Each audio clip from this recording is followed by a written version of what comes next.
عليكم ورحمة الله وبركاته. أهلا بيكم في كل شيء وليه حل. أنت عليك المشكلة وإحنا علينا الحل. يلا بينا نبدأ حلقة النهاردة.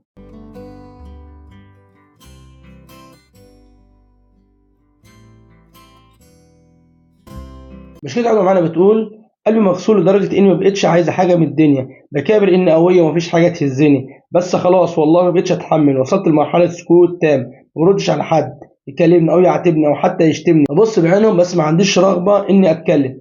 عايز أعتزل كل الناس وأكمل حياتي وحدي، عشان كل اللي حواليا ما قدروش إني بحاول عشانهم وحسسوني بالنقص. مش عارفة ده غباء مني ولا هبل ولا طيبة، بس خلاص أنا استسلمت.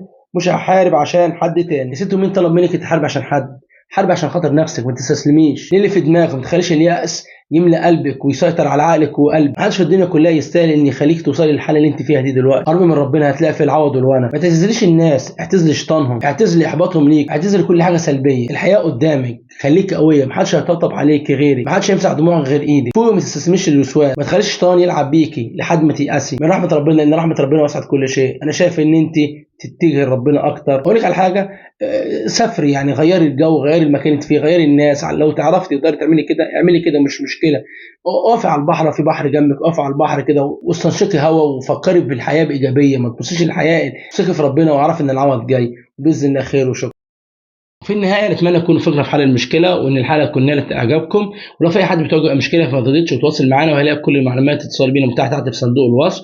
طبعا ما تنساش اللايك، لان اللايك دوت اهم وافضل حاجه ممكن تقدمها لصانع المحتوى عشان يستمر في المحتوى اللي بيقدمه او يطور منه.